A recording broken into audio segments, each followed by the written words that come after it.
saya dulu ya di pelajaran saya suka ada namanya naskah dan paparan itu. Jadi batasi waktu 10 menit, 5 menit perkenalan, 10 menit begini, kemudian materi dan isi, kemudian penutup. 40 menit ini kita berhadapan dengan dua dosen penguji. Nah itu udah mulai ini. Kita tidak boleh baca kuliah slide, jangan baca begini. Nah, tambah ketat lagi.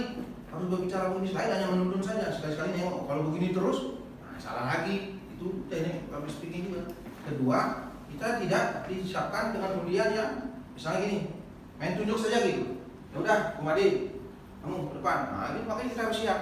Jadi disitulah kelihatan ketika kita serba otodidak. Kalau hanya otodidak, tidak belajar, kita akan gelagapan. Kedua, kalau tidak kita juga tidak menguasai materi, ya kita akan banyak bengong, ya. Nah, kayak mau Budiono dulu kan, ngomong antara ngomong itu dia hanya antara tertata apa itu menata diri apa untuk memang karena lupa, nah, gitu. Ya. Tapi minimal apa yang akan disampaikan kalian baca dulu. Ya, dari situ kita berkembang. Banyak 10 item yang kalian hafal di dalam mindset untuk belajar public speaking itu banyak nanti bisa kita kembangkan. Ya, nanti diselingi dengan hal yang tidak aku. Contoh, ya itu lagi kita mempengaruhi orang lain. Biar apa yang kita sampaikan, ya, mereka orang lain mengerti, gitu, paham apa yang kita sampaikan. Ya, mungkin seperti Pak Wayan, ya, mungkin jarang ceramah, karena di Dokter Saka kan mungkin jarang ceramah ya, banyak kan pro-pro ini ya. Pak Haji, Pak Komar, belum pernah ceramah, ya. Mungkin kalau Bung Adi udah orang-orang biasa yang biasa yang host itu biasanya ngomong itu sudah di luar ini langsung ke bawah ini atau kalau yang ke atasnya saya anggap siasan semua, ya kan? Boleh saja, waktunya banyak ya, sama bahkan tidak lama cuma 1 jam aja kita di sini, ya. Jadi agak lihat apa yang mengupas tentang imtak, iman dan takwa menuju akhlak yang baik. Bagaimana iman itu? Iman adalah percaya. Di situ ada tingkatan lagi.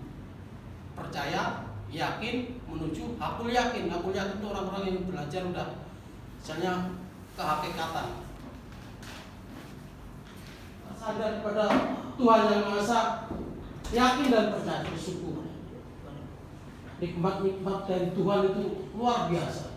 Kita dalam diri kita sendiri enggak, alhamdulillah subhanallah, mata masih sehat untuk memandang yang bagus-bagus, tangan masih bisa, telinga masih bisa mendengarkan, hidung masih bisa menghirup udara segar. Kurang banyak belajar. Kurang dan lebihnya mohon maaf. Wassalamualaikum warahmatullahi wabarakatuh. Om Santi Santi Santi Om. Tuhan memberkati. Salam. mulai tertarik, ya. Jangan langsung jedok begini ngomong sana kemari. Akhirnya vakum. Itu untuk ceramah ya. Kalau sama dengan ceramah habis speaking itu. Kalau ada pertanyaan nanti deh sessionnya ya.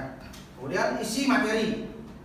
Ya, tipsnya itu isi materi. Berarti yang pertama itu adalah pasti menguasai audiens. Terus saya sampaikan, kenali audiens itu siapa. Sekarang kan ini orang pintar. Enak kamu bicara. Nanti ke depan orang Padang, gimana dia ngomong? Ya, audiensnya berbeda. Ceramah gabungan, garnisun. Nah, gitu misalnya, ya, campuran. Beda lagi nanti suasananya. Makanya disitulah pentingnya tips-tips untuk melaksanakan public speaking. Menguasai, kenali audiens yang akan ada. Kita perlu menambahkan dari segi materi, dari segi tata cara, dari segi mimik, ya, dari dibilang intonasi, itu perlu kita tambahkan sehingga penampilan yang kedua itu akan lebih bagus dari segi pemahaman dirinya, dari segi yang lain-lainnya lebih bagus.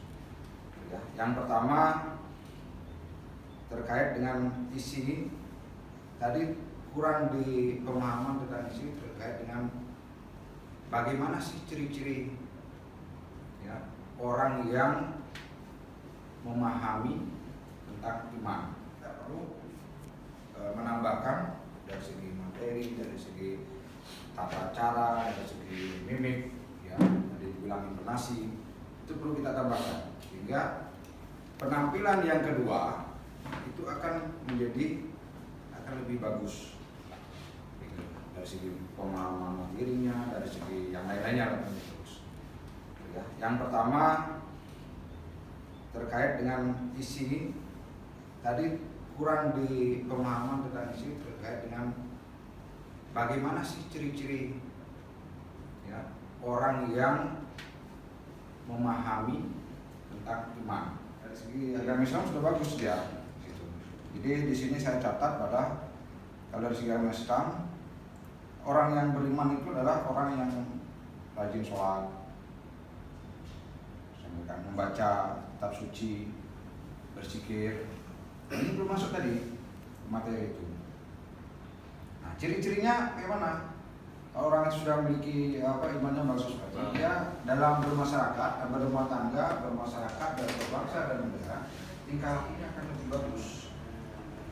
Ke sana larinya. Ya. Ini saya ambil dari Islam loh Pak ya, secara umumnya. Saya tidak secara khususnya Pak, ya. Secara umumnya saya ambil, tapi dari segi Islam. Karena yang dibahas adalah Islam tadi. Bagaimana menghidupkan hati. Nah, gitu. Kalau ini sudah dilakukan, maka ciri-ciri orang itu adalah orang akan taat dan patuh pada Tuhan. Itu outputnya.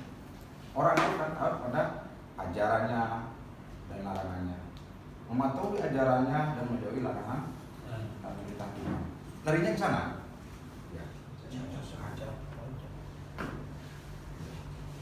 Kalaupun kita nggak bisa misalnya mengucapkan gitu, udah baca artinya aja. Solusinya itu. Daripada kita membaca salah dan dikritik orang yang memang memahami tentang itu salah, akan lebih berat. Karena baca ayat masalahnya. Gitu. Lebih baik baca artinya. Disitulah kita pas artinya. Paham ya, Pak Ibu ya? Masukan saya. Yang berikutnya adalah ada memang pertanyaan tadi dari Pak Kris ya.